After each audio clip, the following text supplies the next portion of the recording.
So according to Wikipedia, 11 out of the 22 best valleys in Europe are located here in Norway.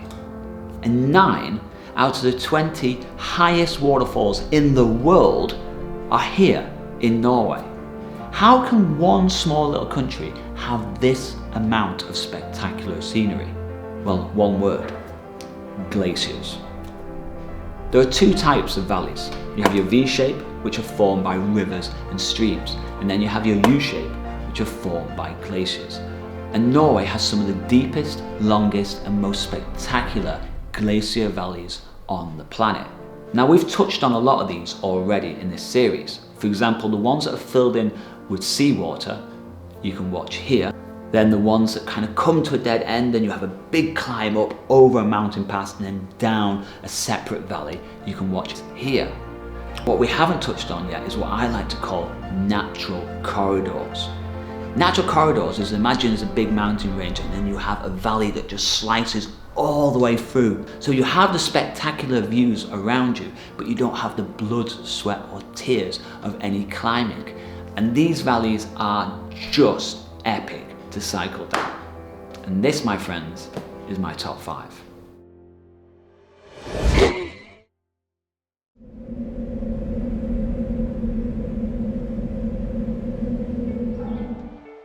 If there is one valley where history comes alive and tales can be told, then this is it. From the Industrial Revolution to Second World War sabotage and Cold War secrets, this valley holds more stories than any other.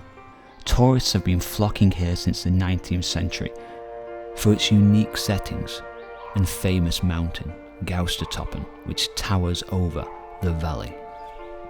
Cycling here is a homage to those that came before and left their mark. At the start of the 20th century, the river that flows down the valley was harnessed to produce hydroelectricity. At one point, 20% of all electricity in Norway came from this valley. During the Second World War, the Norse Hydro Heavy Water Factory was the scene of one of the most daring and successful sabotage missions in history. 15 years later, in the midst of the Cold War, NATO constructed a secret tunnel and communication hub leading to the top of Gaustatoppen. Yes, there is a 700-meter cable car inside this mountain. I could tell you more, but that's for another video. When you cycle through the valley, you'll be reminded of the history on every stretch.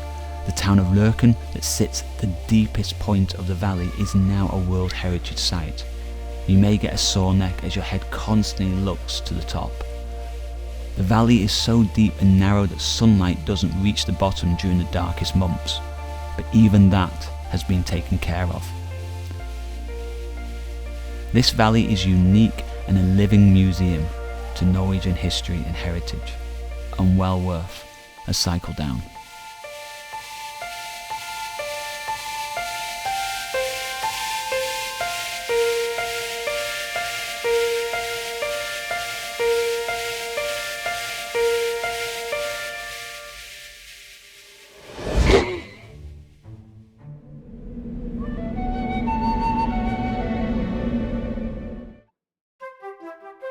Last year I was travelling down the main cycle route towards Sognefjorden. I reached a junction and the sign told me to turn left, but a voice in my head said go right.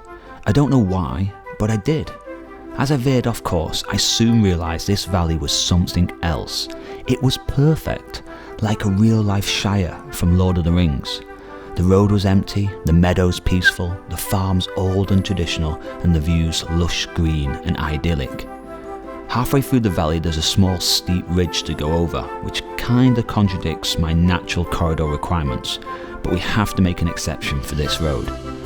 Over the ridge you get your first glimpses of the world's longest accessible fjord, and on a warm summer's day the journey down is spellbinding. Now I know what you're thinking, where is the Shire? Well, wait for it. Wait for it.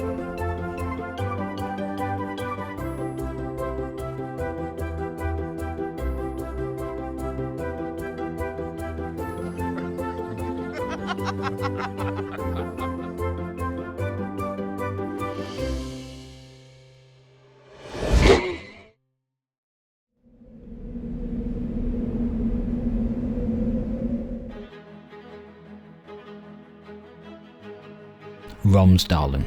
The E136 is the main and only road that runs down this valley, hence this is not number one.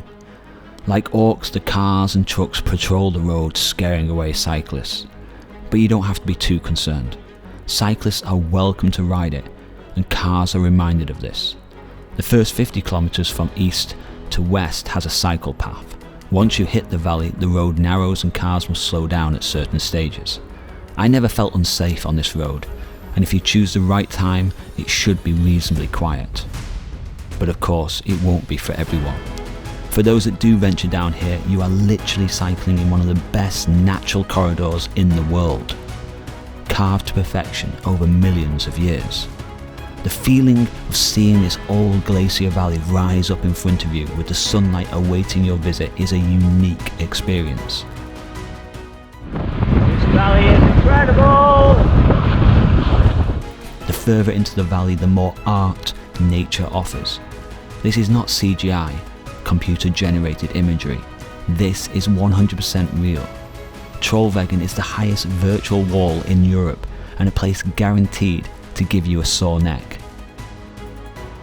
At the end, you can turn off to another incredible valley and climb the world-famous Trollstigen. And if you get unlucky with the weather, remember, more rain equals more waterfalls, which equals more spectacular views. You can't go wrong down this valley.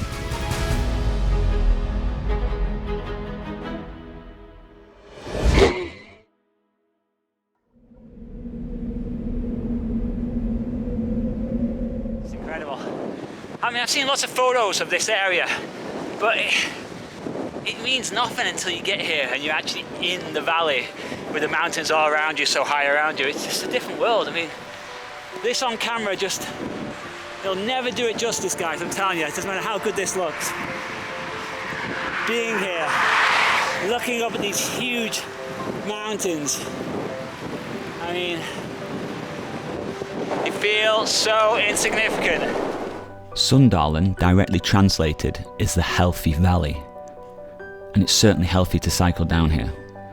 It's Romsdalen's sibling, as they're located in the same region and share many similarities. Sundalen, however, provides a quieter road, which makes it a gem to experience by bike. The valley floor is extremely fertile, thanks to sediment left behind by the last glacier. People have been living in this valley for over 4,000 years. In 2018, archaeologists uncovered over 1,000 cooking pits dating back to 2,000 years ago. This indicates the valley was an important social gathering place, perhaps in combination with trade or ritual activities. I knew from satellite images that the road would be beautiful, but I was blown away by certain features. The river that runs through it is so clear and perfect, you wonder how it's not a tourist attraction in itself. Then halfway through the valley, this crazy, majestic waterfall appears. No car park, no gift shop, no Starbucks. Just a little sign saying highest waterfall in Europe at 864 meters and the world's 5th highest. I had no idea it was here. In any other country, this would be a big tourist attraction, but in Norway, it's just another waterfall, falling off another vertical mountain, down another deep, spectacular glacier-carved valley. What's all the fuss?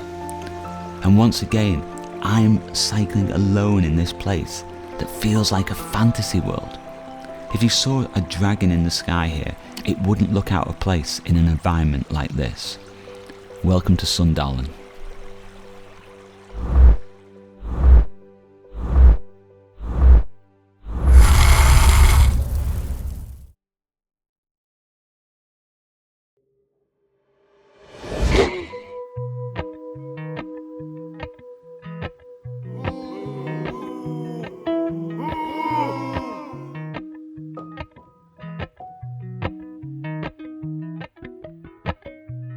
Appalachian sunrise meets my skin.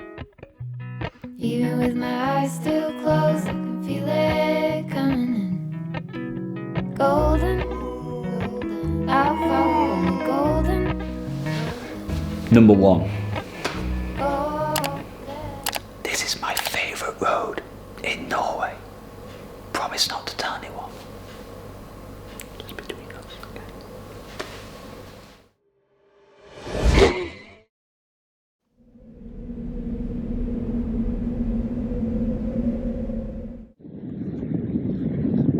this rock face, it doesn't even look real.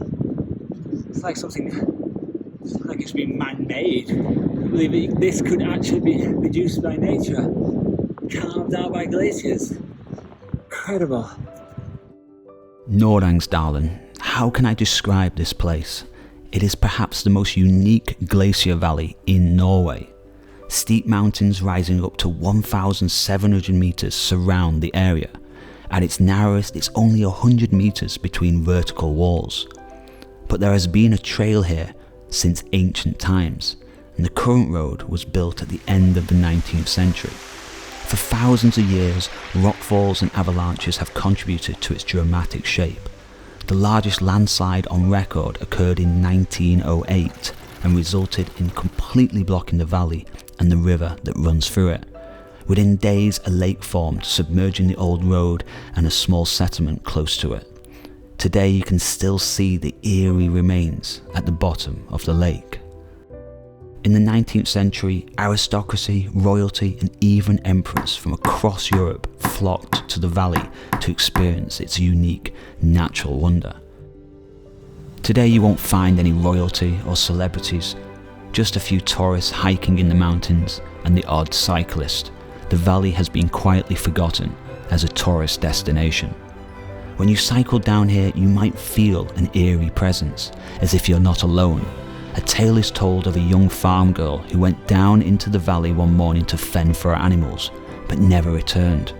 Her lover went looking for her, only to discover she had slipped from a ridge and fallen to her death. So distraught, he ended his own life. But it's not spooky or unearthly cycling here. The valley is alive with nature. Just listen to this.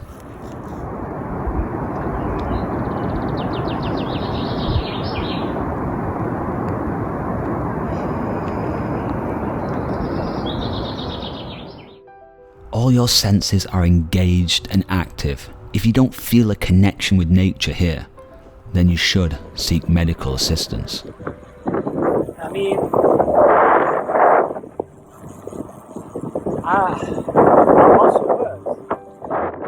To leave the valley, you must take an infrequent ferry across the fjord.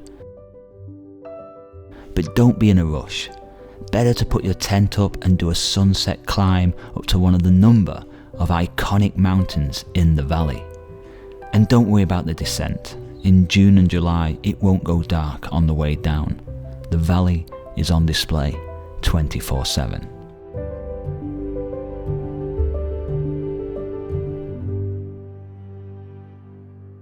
So that's it, guys. Let me know in the comment box. As always, I'm interested to know your thoughts about these roads.